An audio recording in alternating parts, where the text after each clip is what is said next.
Sorry, my bad. What's up, everybody? How's it going? Hey, Brooklyn. Hey, Nathan.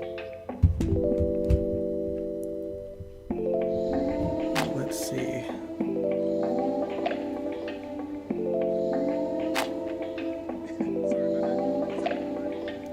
Perfect. All right. I hope everyone has had a good weekend. Shout out to all the American viewers who had Thanksgiving this weekend.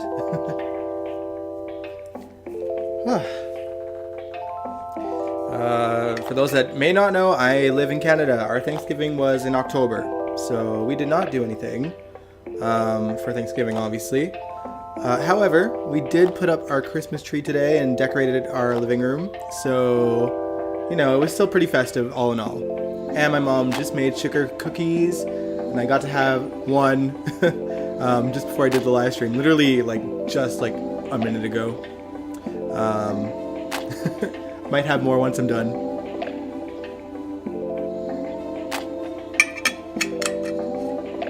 But yeah, I hope you guys had a good Thanksgiving and that you survived relatively unscathed from trying to, you know, get the good deals for Black Friday.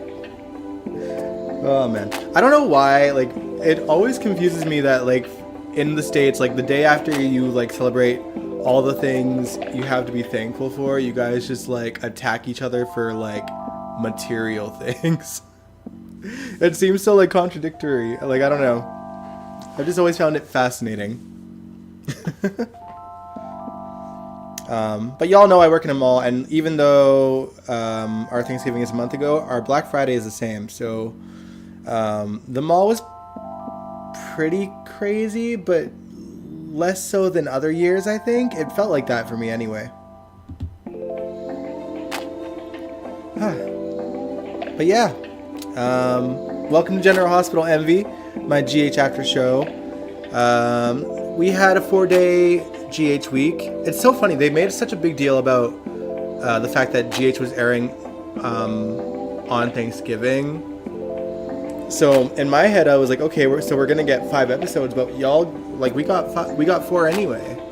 It's just that they didn't air on Friday instead. So I'm like, okay, I don't know. It just seemed a bit weird to me, but it is what it is. So we did get to see a bit of Thanksgiving in Port Charles, and it looks like it's going to carry over into Monday.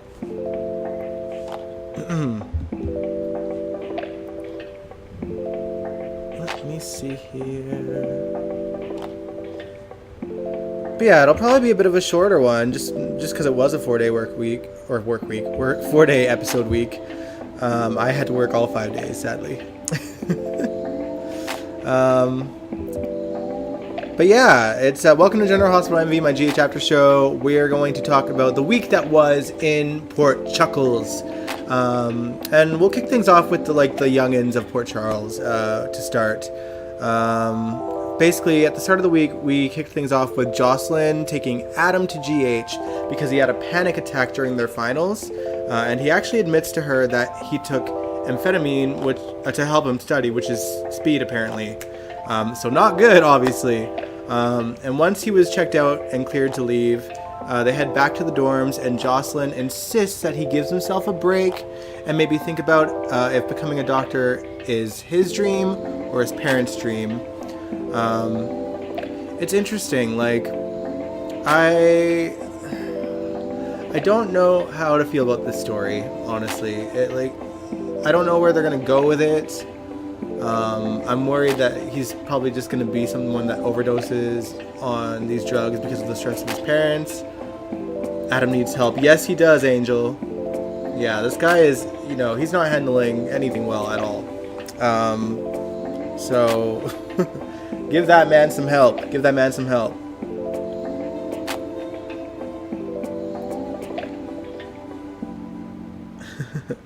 Black Friday deals out here was nothing to fight anyone over, plus there is online. Yeah, I mean, same here. Like, I work in the mall, therefore I try to avoid the mall when I'm not working. I did not participate in looking at any of the sales and anything like that, and I never do. And it's funny, this week on Instagram, I seen, and I think I actually posted it today, like reposted it on my own Instagram, sorry. Someone going through, I think, Target, and seeing these like Black Friday sales signs, and then behind those signs they removed the signs and saw that the regular deals were the exact same on like several of the items in the store. So it's all a scam, y'all. It's all a scam. Yeah, I don't really do much shopping for myself all that often. Like, even I can probably count on one hand how many times I've clothes shopped in the last like year. And I honestly, these days I mostly wear like band merch if I have the money to buy it. So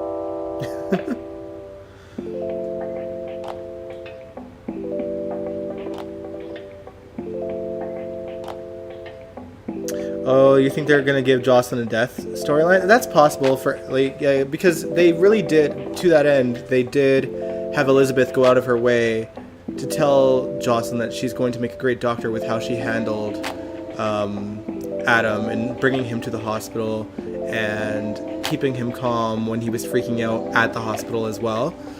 And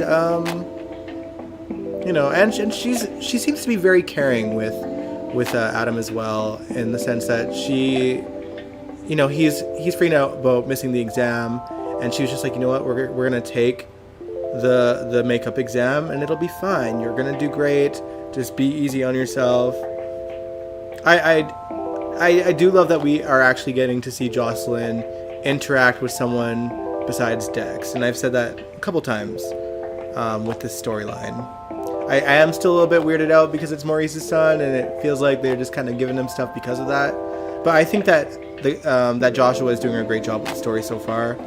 I just hope that they handle whatever they're going to do with the storyline. I hope that they handle it with care, because it's a slippery slope discussing, you know, kids and the pressures of school and the pressures that they get from their parents to do good. You know, it's a very realistic thing that young people go through. So hopefully it's handled with care and they don't get all soapy with it. I just want it to be like a real story, you know? Adam is not going to get through medical school if he's doing this in undergrad. True. Too many open stories, close them already. That's nothing new for GH, sadly.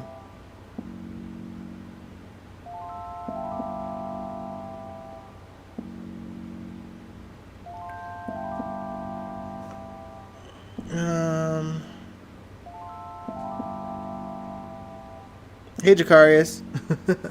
How's it going? Alright, now let's continue talking about the teens, or the young adults. So meanwhile, Spencer and Trina finally have a conversation with each other after he supposedly slept outside of her dorm all night long. Trina laid it all out there for Spencer, from saying she doesn't want to be around Esme anymore, that she feels like she's being sidelined for Esme and Ace, and that she wants to be put first and wants to put herself first too, because she knows that she deserves better than this. And Spencer, he tearfully admitted that he knows he doesn't really have a say in Ace's life, and that he needs to learn to let go of this idea of being Ace's father figure, because he's not.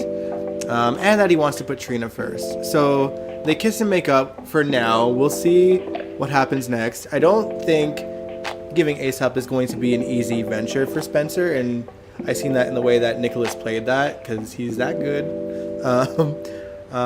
My guess is that Spencer may need a breather and time away from Ace, and maybe time away from Port Charles, to get into a headspace where he can, you know, fully be in a relationship with Trina and see Ace as his brother, and not, you know, hold his feelings about his father and what his father did to him and place that on Ace, thinking it's his responsibility to be that father to Ace.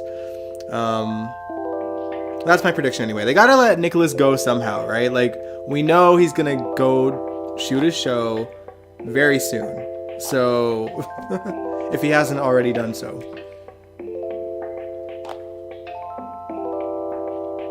All right.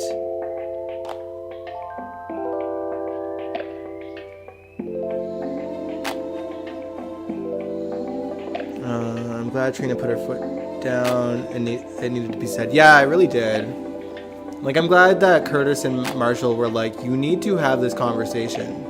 And that Ava said the same thing. I mean, it's interesting because she was really avoiding him. And I don't think if Spencer hadn't shown up that she would make the effort to go to him. So I'm kind of glad that Spencer showed up to make sure that Trina would speak to him. And that Trina got the courage to lay it all out there for him as well. All right, moving on though. Let's talk about Finn and this lawsuit against him. Finn paid Alexis a visit this week to tell her about it and looked for legal advice.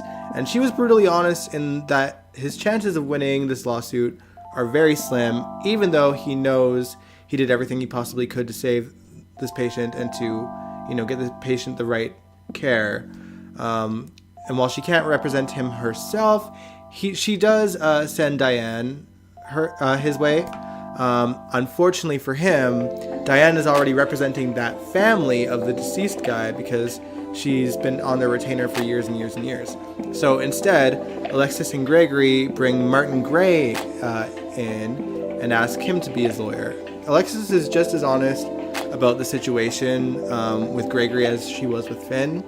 And since Martin typically represents a seemingly cold and unfeeling scumbag like Valentine, and wins constantly as well, she thought he'd be a good fit for Finn. Not that he's anything like Valentine, but he does have an arrogant and cold sort of demeanor, so that's not going to go very well in front of a jury, which is Alexis's argument. Who knows whether Martin can kind of get Finn off on this. If I were to predict how the storyline goes, I think that he might lose this lawsuit and he might lose his ability to perform as a doctor, and he'll have to move on with his life in some other way as well. I mean, they put Alexis through that when she could no longer be a lawyer, so we'll see what happens. Speaking of Valentine, though, let's talk about the going-ons between him, Anna, and Charlotte this week, because what an absolute mess. Man, I was just watching their scenes all week, like, they're all being so dumb right now. Anna's being dumb, Valentine's being dumb, Charlotte's being dumb, and it's just a mess. So, at the start of the week, Valentine shows Anna the letter that Victor wrote Charlotte, and he thinks that there's a way to move on from this. Anna certainly doesn't, and she takes the opportunity to read Valentine like a book. She just says he trusts no one because he himself is someone that can't be trusted, and he knows it. And a relationship with no trust is basically doomed to begin with. I wish that she had known that a long time ago, because I've never liked this couple, and I don't know. I just never have thought that they were a good fit. Plus, she knows that every time Charlotte sees her, she'll be seeing the woman that shot her, and right now Charlotte is terrified of her. And every time Anna sees Charlotte and Valentine, she's going to have to relive the moment that she shot a little girl because her partner didn't trust her. So she feels like she needs to stay away from Valentine as much as possible to find some peace of mind. Unfortunately, that notion lasted all of 2 minutes because for some reason Anna felt compelled to sneak into Charlotte's room to try to explain what happened, knowing that Charlotte is already terrified of her. And of course, Charlotte is screaming in terror. Elizabeth and Valentine run into the room and throw Anna out. I don't know what Anna was thinking, because she already knew that Charlotte was terrified of her, and this was the worst. Anna should have at least thought to have blown it over. Or let it blow over for at least a couple of months before trying to pay Charlotte a visit. No, she was in there while Charlotte was still in the hospital. I don't know what Anna was thinking. Furthermore, Valentine went like full demon on her for doing so. Likely because he's bitter she dumped him. And dude has major self-esteem issues. He's never worked out. So he's like very like bitter in that sense. However, I also can't blame him for being mad at her. I just think he looked at her like she was the devil's incarnate or something. And basically hissed at her and told her to stay away in like a weird voice and like I don't know. It's like he hissed at her. It seemed weird, but like I don't blame him for being mad. What she did was stupid dumb, because she knows that she's terrified. But I don't know. Like just I feel like the way he sort of like I don't know growled at her was a bit over the top.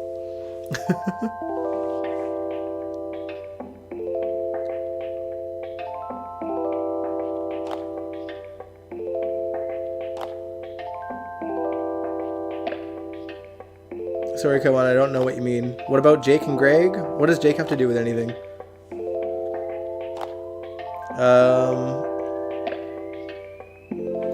Finn will get back on drugs. Oh, that's possible.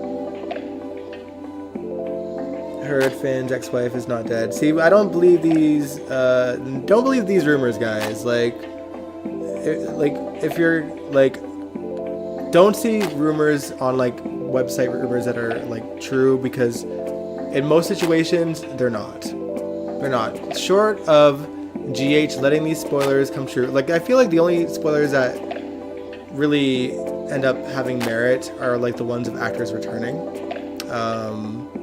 I mean, those are the ones that I only pay attention to anyway. I don't really go out of my way to look for spoilers, but I feel like Frank Valentini has always managed to keep a lot of it under wraps. So anything that's like not around for the foreseeable future, we are probably not going to know of, unless it's something that they want us to know, and they'll just be open about it. But I can see Finn getting hooked back up on drugs for sure. Especially with what his father is going through, and when his father inevitably gets worse, it's going to be very trying on him as well. Nathan, you said, I really don't like how they've written Anna for the storyline. There was no need for her to do that. Yeah, I agree. I feel like it just got her into the hospital for what we're going to talk about next. Like, I feel like it was like a plot point thing. To get her into the hospital as quickly as possible. But before we get into why else Anna stays at the hospital longer, I want to mention Nina and Charlotte, because Nina paid Charlotte a visit this week while she was in the hospital and got her to admit the things that she did to try and scare Anna away, which was spray painting the word murder on her door and also trashing her hotel room. But Nina did ask her about the fire, and Charlotte swears she didn't do it. Once Charlotte was cleared to go home, Valentine confronts Charlotte about what she did with Laura in tow, and he accuses her of lying about not being the one to set the fire to Anna's house. Big oof, my dude, first of all. Like, Valentine, this man is a horrible father. Like, no wonder she's a demon child. She's literally a demon's child. Like, she's a demon child because she's a demon's child, you guys.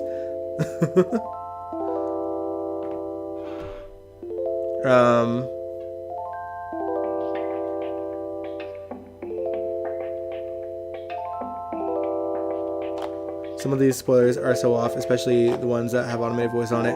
Y'all, if your guys' source for spoilers is YouTube videos, you're not getting anything right. You're not getting any of the right information. Don't buy into those videos. They are made to just get people to give them views. They use clickbait. That's why I don't know how many times we've seen Jason is alive and coming back, despite knowing that Steve Burton is, on the show. I don't watch these videos. I just see these like thumbnails and I just roll my eyes and move on.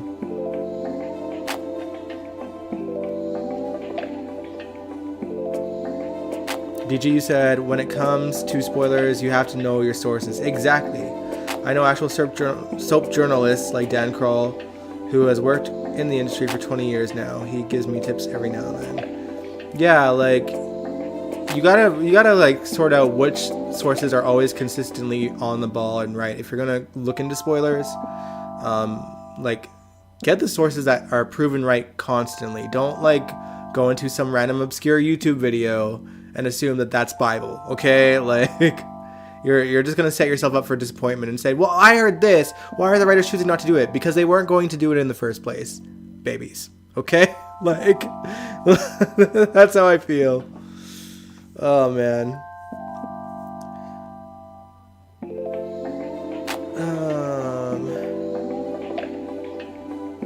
Oh yeah, but we'll talk about the WSB agent in a second here, because that actually right now we might as well get into it right now. So, basically, the man that Anna thought was originally stalking her, Forsyth, happens to be dead. And here I thought we were actually going to see this man be a new enemy. I think I even said on Wednesday's stream that I thought the random patient that Felicia was helping was actually Forsyth, but it wasn't. But yeah, once... so basically, Dante and Chase are in the morgue, and they see the name Forsyth. Dante is aware of how Anna thought this guy Forsyth was after her. So he calls her and tells her to come meet him at the morgue. She confirms that it's him, that it's Forsyth. And he died under somewhat mysterious circumstances. He was hit by a car full speed and died from his injuries. Though he had some mysterious bruising as well, that wasn't from the impact. It was an earlier bruising. I don't really know where the writers are gonna go with the storyline, to be honest. Like, if there were no plans to bring Forsyth, whatever his name is, on more than just as a slab in the morgue, then I don't know why they were bringing all this up. And like, why did they make such a big deal about his files? Why did they, have someone steal the files if they're just gonna kill off this man? So I don't know. It's just a bit messy. Hey Albert, how's it going? What are y'all saying though? Sorry, I missed half the stuff you said, DG. You said you're a trained journalist yourself, know how to find good sources of info. I discovered the cancellation of All My Children and One Life to Live 3 months before it was announced. Even Susan Lucci herself didn't know. Those videos are done by AI. Yes, they are. You have to follow true soap journalists and have been in the industry. Yeah. Good plan. Good plan.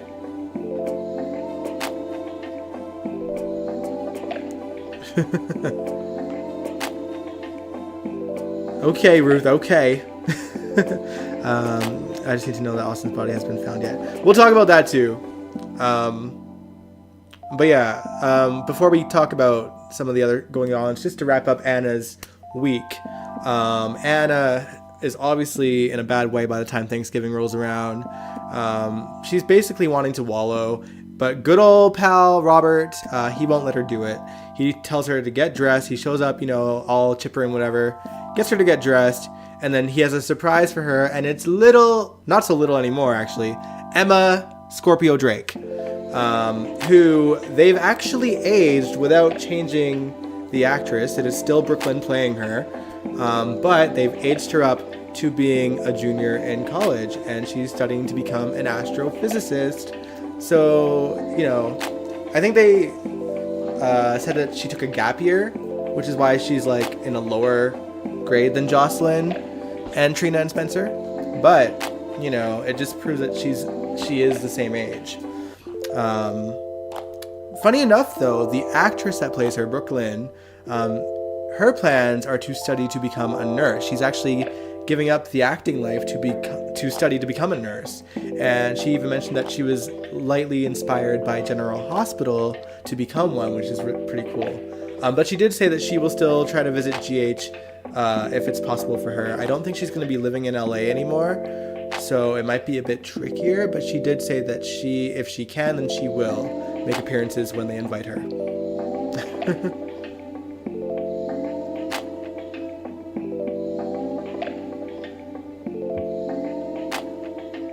Don't mention his name, Kaiwan. We don't want to see Peter anymore. Alright, let's talk about Sunny and Cyrus. Oh, DG said, unfortunately, I think Cyrus will be responsible for all the shootings at the pool. Probably. And Forsyth's dead? I hope he's not responsible for Forsyth's death. Because why? Yeah, they were. She did an interview with someone recently. I forget who the interview was with, but that's what she said. They were talking about her, obviously, her latest appearance on the show, and she brought it up. But yeah, so let's move on. Let's talk about Sunny and Cyrus. It's a fun scene that went down this week was Sunny confronting Cyrus. He puts Cyrus on notice, despite Cyrus trying to put on his best poker face. Much like literally everyone else in town, Sunny doesn't buy it any more than anyone else. And you know, he makes it known that he knows everything Cyrus did, or has done up until this point, including planting the babysitter to steal information to turn Sunny into the feds. And Sunny even admitted that he was a step ahead of him and planted false information for her to bring back to her boss. And then he admits that he knows that Austin went to visit him in Pentonville. So, you know, Austin is now aware of... I think Austin, to an extent, probably was somewhat aware that Sunny was probably onto him, given that Sunny was put free. But now he knows the full extent that, like, Cyrus never had the upper hand with Sunny at all. And then Sunny basically also tells him that he has his eyes on his every move now. So if he does one thing out of line, he's a dead man. And he includes visiting Laura when not invited by her as well on that list of things that he could do.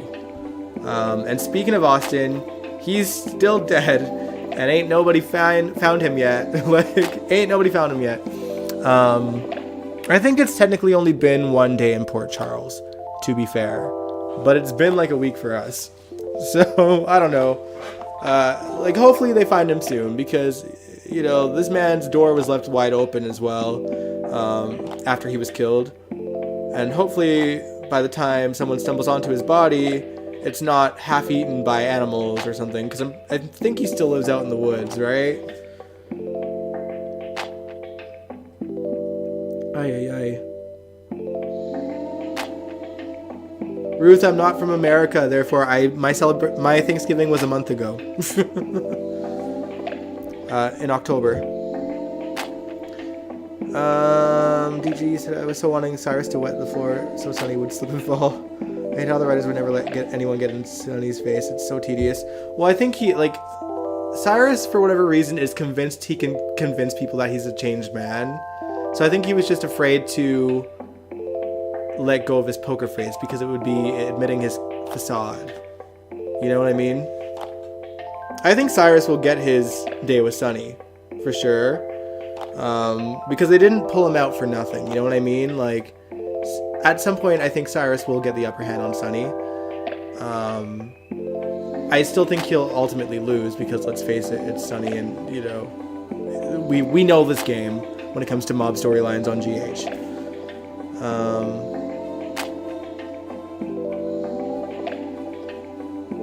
They're setting up a showdown. They might. Most likely deal with Austin's death next week. But he for sure smells like crap after getting shot with his body lying on the floor. Yeah, it's true. Mother killed Austin? Whose mother? Alright,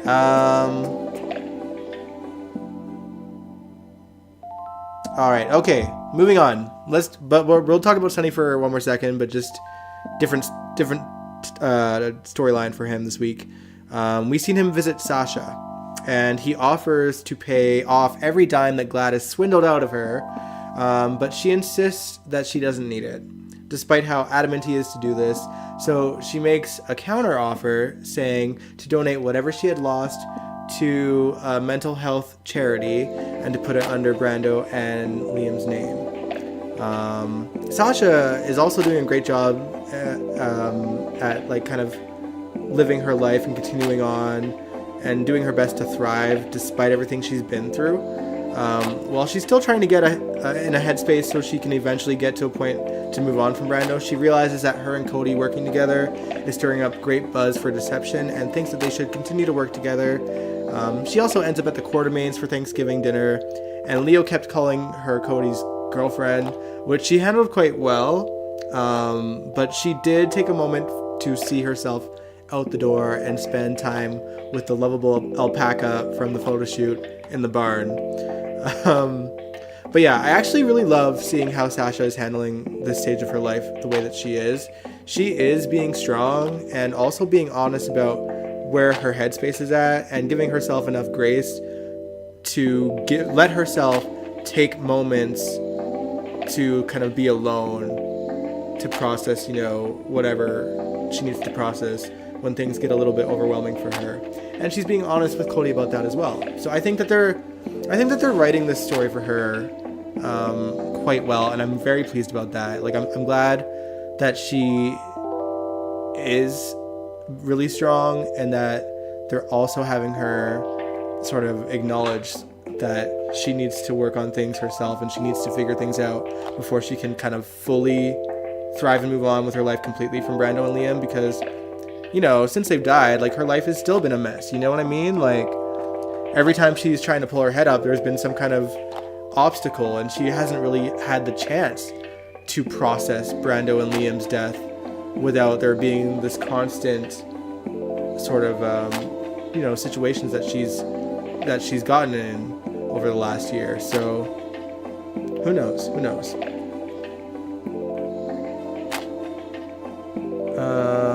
Sasha will succeed on her own. Yes, she will.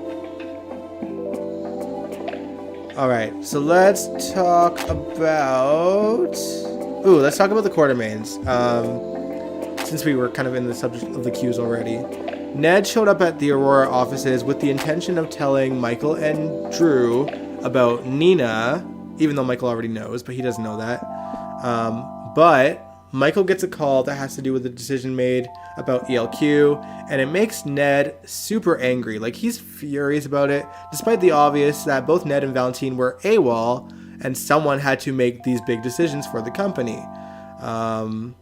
And Michael and Drew, they see that as a good sign that they need to push Ned and Valentine out of ELQ, and have Aurora take over and merge. I just see Ned's ridiculous anger, because I feel like this is not like Ned flying off the handles like that for something that was obviously, good for the company in the long run, and knowing that he literally was not in the state of mind to make decisions for ELQ, and the company would have been running on the ground if someone wasn't out there making the decisions, because obviously Valentine's got his hands full too. So I just see this as a ridiculous plot point to make Ned keep Nina's secret even longer than it needs to be, which, is very classic writing team tactic to drag out storylines way longer than they need to do it, and way longer than the audience wants them to do it.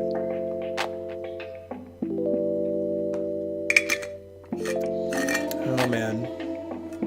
However, we did have a break from the drama of Ned, Michael, and Drew to watch the Quartermaines celebrate Thanksgiving, which is always a good time. The thing I love about Thanksgiving the most for, GH is the cues, so I'm glad that we got to see them. And Lois made it extra special by inviting her mother, Gloria, to cook the dinner for them. And Gloria is still being played by, I forget the actress's name, the original actress that played Gloria in the first place back in the 90s, who I believe is John Travolta's real-life sister. But yeah, it's for me, though, it's so funny to see that Lois, for whatever reason, despite being involved in Quartermaine Thanksgivings herself, was optimistic enough to think that someone could cook a turkey in there. You know what I mean? Like, they would go off without a hitch. But unfortunately, Gloria seems to be going through some kind of grief with Uncle Pete, who keeps calling her phone, and it seems like the dinner may have burned. But we don't know all the details yet, because that's kind of how Thursday's episode was left. But, Thanksgiving will continue tomorrow. So we'll see what happens. My hope is that Monica comes in with pizza to the rescue. Someone has to, and I hope it's her. I'm still going by the fact that Lisa LoCicero said that there's another special guest to come. She could have meant Brooklyn, like Emma, but it seems weird to me that like Lisa would bring up something not Quartermaine related in her own interview. Ellen Travolta, okay.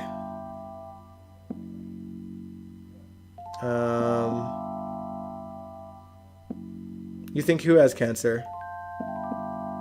Nina's secret will be drug out until spring. I hope not, DG. I really hope not. It should have been resolved,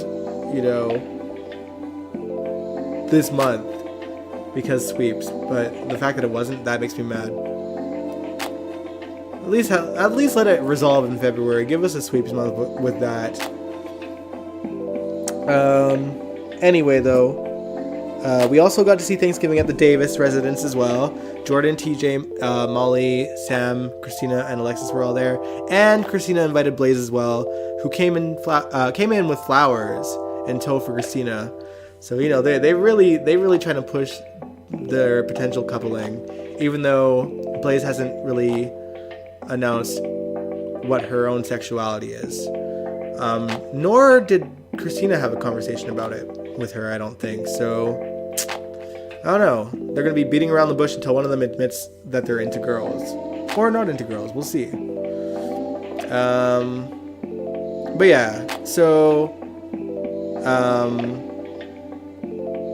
earlier in the week, we had seen Christina go watch Blaze in the studio with Brooklyn.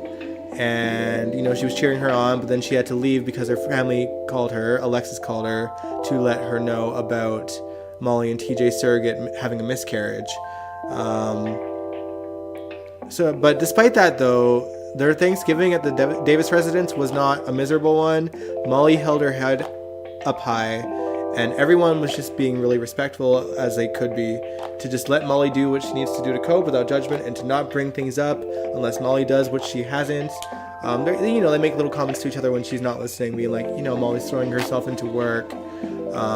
But even I think Christina's the one that said it, or I forget if Christina or Sam said it. They were saying it to each other, but Sam was like, or one of them was like, well, that's just how she's coping, so let her be. They were just like, let her do what she needs to do. And I appreciated that they kind of took that stance and like didn't try to pry or anything. They just let Molly be Molly and decided not to pressure her, not to like be like, hey, I'm here, like little things like that, because they just want her to be okay.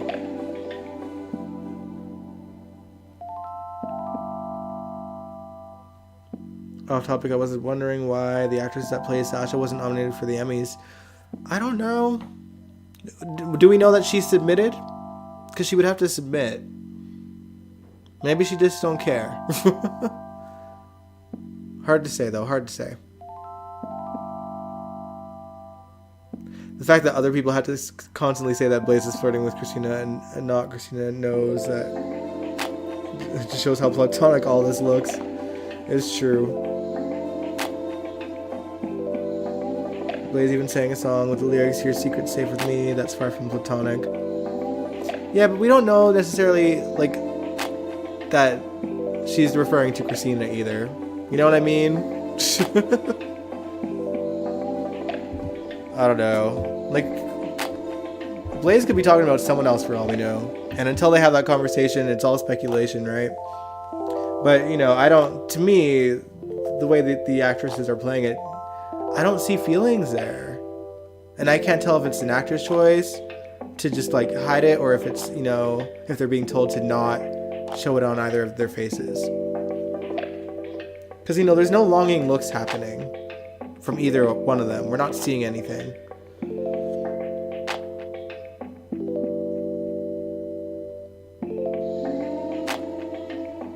Alright, so... But yeah, suffice to say, it was a drama-free Thanksgiving for the Davis family. The only other plots that really happened this week, you guys, was that Jordan and Curtis agreed to investigate his shooting, despite Jordan literally just deciding that she was not going to go back to her job as police commissioner and accepting full-time job as deputy mayor. And then she's now asking Laura to help them off the record, while Curtis is asking Nina to sort of hack into the Metrocourt's mainframe system to try and look at footage and do research on what could have went down in the Metrocourt. Which she agrees to let him kind of have access, and she's willing to cover it up too. And Carly also declined Nina's offer for the Metrocourt, A, because she doesn't have the money, and B, she really likes Kelly's, you guys. She's just so wholesome right now. But Carly to that end was you don't need to offer me this to have to keep staying in Willow's good graces. Take the win. She wants to be around you. Take the win. Celebrate without giving me back your hotel. For now. I think she'll want her hotel back eventually. But yeah, all in all, I thought it was a pretty decent week in Port Charles. A short one, obviously, but a sweet one. I hope that next week's a little better, though. But yeah, it's hard to say where the storylines are going to go from here. A lot of it's a bit jarring, and I guess I have to keep in mind that we are also transitioning back into the original writers, and that they're having to play catch up and I don't know, move things around a bit probably, to try to get things back on where they wanted to go with the stories. But who knows? It's going to be messy for a little bit.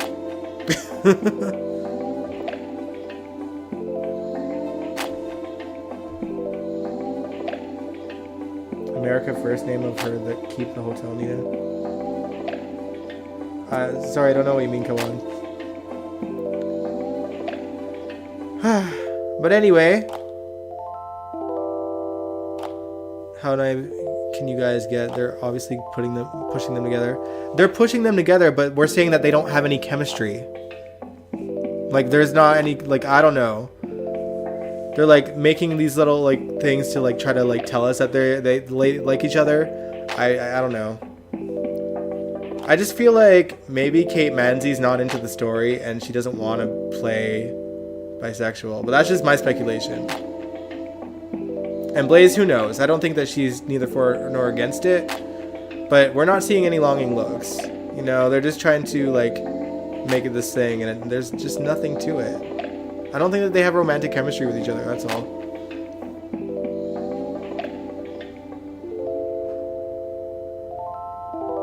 Yeah, Nathan, we talked about Forsyth and Anna and Dante being the one to call it in. We talked about all of it. We talked about how dumb it was that they made this big deal with Forsyth and how they just killed him off anyway. Sorry that you missed it. Although half the couples on the show have no chemistry. That's not true. A lot of them do have chemistry. But there are some that don't for sure. But again, chemistry is in the eye of the beholder. But based on the majority of the chat doesn't see it. I don't see anyone on the forums that I visit talking about how they have good chemistry. A lot of it kind of has the same stance in that nah, I don't see it. They don't seem to be showing that they have romantic feelings for each other. And if they wanted to be more subtle about it, I think Blaze would be here, these flowers are for you. I have feelings for you. Instead of oh yeah, these flowers are because you saved me from being alone by myself. It's a thank you. I don't know.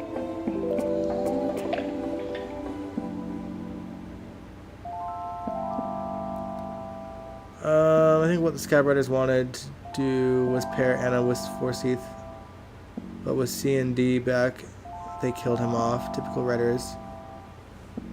I don't know. It's hard to say. I don't because supposedly the Scab writers were going off of what the original writers had planned, so I think Forsyth was in that plan. I just don't know that they were going to necessarily cast the character at all. People are cracking jokes on Twitter that Twitter that Spence is finally going to have soul food. Dang.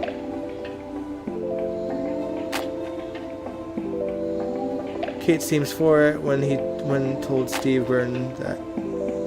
Oh, it deleted. Well, I don't know. If Kate seems for it, then she's not good at showing it on screen.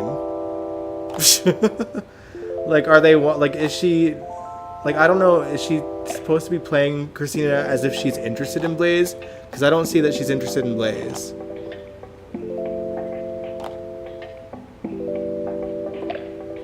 I don't know. It just feels like they're trying to like make it seem like Blaze does, but I'm not convinced that she does. Anyway, though, I don't know. I just don't see chemistry. I don't see like longing looks. I don't see anything there.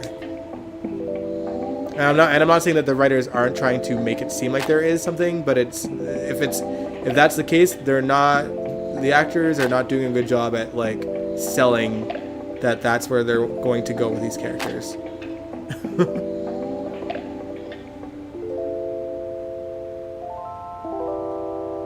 Kate seems interested in Christina dating Blaze when she blabbed to Steve in that interview. I must have missed that part. I didn't end up watching that whole thing. It's a commitment to watch, a podcast. You know what I mean? All right, y'all. But I've run out of things to talk about personally on GH. I don't really have much more to say. I hope that... I don't know. I need the Thanksgiving dinner at the Q's to finish off with pizza, one way or another. I would love, in a perfect world, for Leslie Charleston to return. I don't know. It's probably not going to happen, I know, but I can hope. And they better sing that We Gather Together song, because it's not a Q Thanksgiving without it. But yeah, stay tuned later this week, guys. Wednesday we'll be back on another live stream, just checking in on our thoughts on GH. I don't have any reaction ideas, but again, I think we're going to get back into reacting to classic stuff in December. So stay tuned for that. Yeah, Kate spoiling about the surrogate thing was wild. Alright guys, but yeah, thanks so much for watching the live stream. If you liked it, give it a big old thumbs up, subscribe if you want to, and I will see you guys this Wednesday. Peace out. Mwah. Happy Thanksgiving weekend, guys.